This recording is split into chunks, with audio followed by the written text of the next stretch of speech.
So when it comes to the New Testament are the events that occurred after the Old Testament. They actually occurred approximately 400 years after the book of Malachi's events took place. So let's review real quick the Old Testament timelines.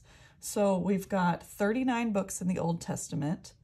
I have grouped them into 5 bundles that you can purchase based on their genres. But we went over that last week, so check out last week's video if you want the details on that.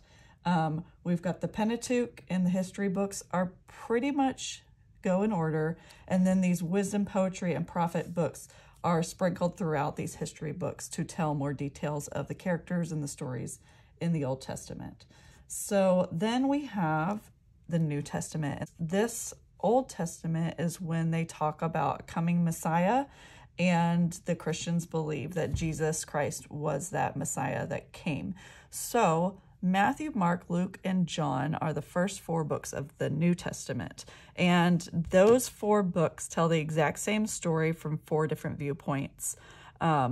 They are the birth, life, and death of Jesus Christ. So over here, remember the Babylonians have taken over the Israelites and exiled them. The Babylonians eventually get overthrown by the Persians, and the Persians let the Israelites return back to Jerusalem. Now they're still in charge of them, but they have returned home from exile to rebuild Jerusalem. Okay, so fast forward approximately 400 years later, the Greeks have now conquered the Promised Land, and the Romans then conquer the Greeks. So now the Roman Empire has begun. The Romans have conquered the entire Mediterranean. And during this time, Jesus is born during King Herod's reign. And there are several King Herods. So that gets a little tricky. That's what my timeline details are for, but we're not going to get into that. So Jesus is born. The Messiah has arrived.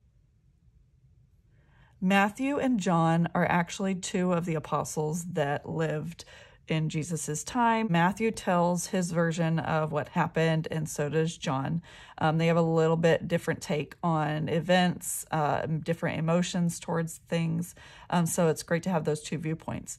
Mark and Luke probably got their accounts from the Apostle Peter because they were friends or mutual friends of Peter during that time. So these 4 basically tell the same story.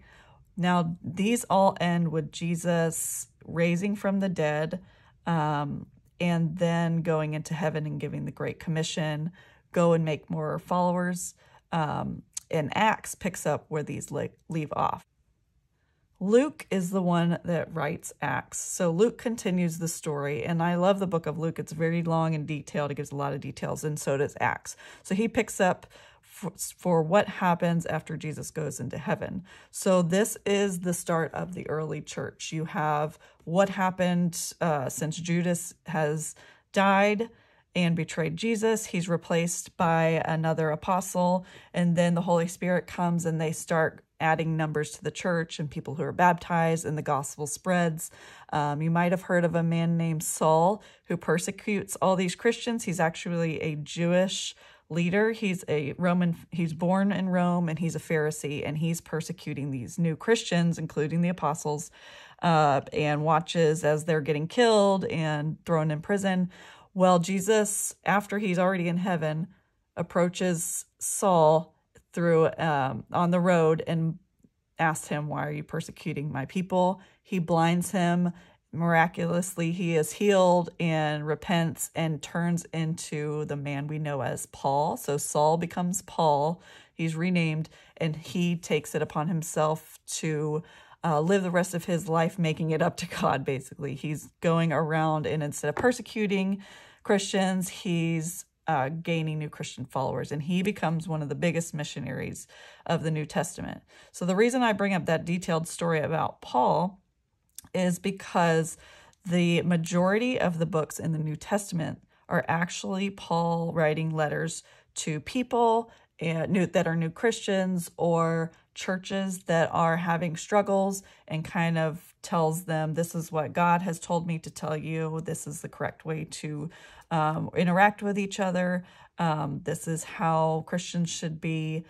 This is how church should go. So he writes all these letters. So the books of Romans all the way to Philemon are written by Paul.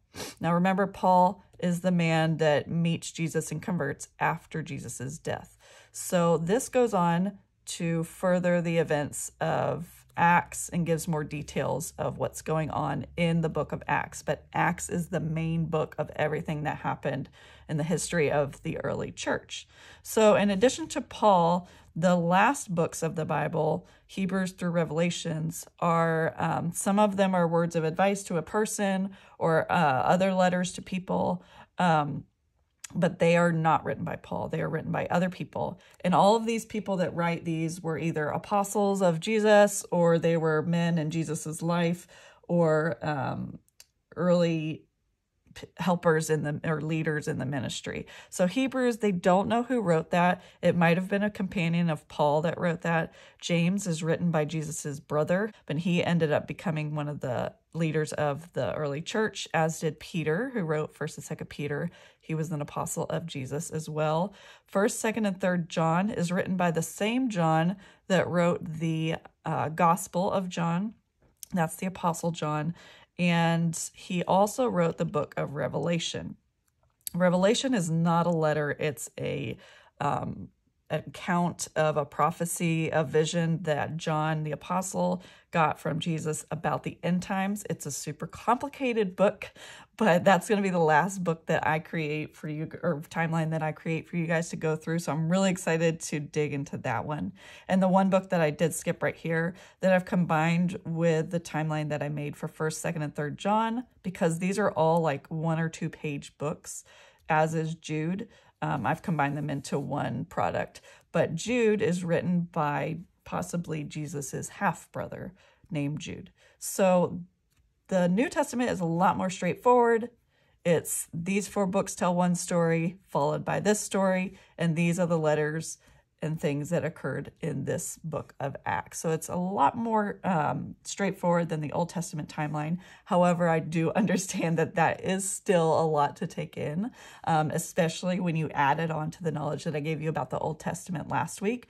This printable is also available for free in my printable library. You can print this off, and this is just a template for you to make sure that you're following along and collecting all the timelines. So go ahead and print this off as your guideline for the order of the books of the New Testament, why they're put together that way, and to kind of get a preview of how I'm going to be grouping them together as well.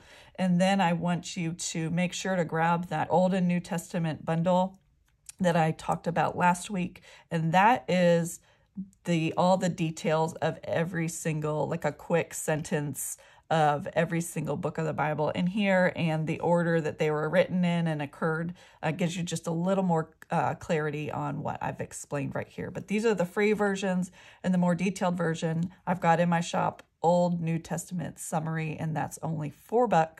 I am so excited to really kind of take each one of these details and go through them to help you wrap your brain around all this information that I've given you. Next week, we're going to dive into Genesis. So if you haven't grabbed those, it's not too late. I always bundle things. The bigger the bundle, the more of a discount. So check out my shop and see what I've got over there. And if you don't have Genesis, it'd be a great idea to go check that out for next week. Thank you so much.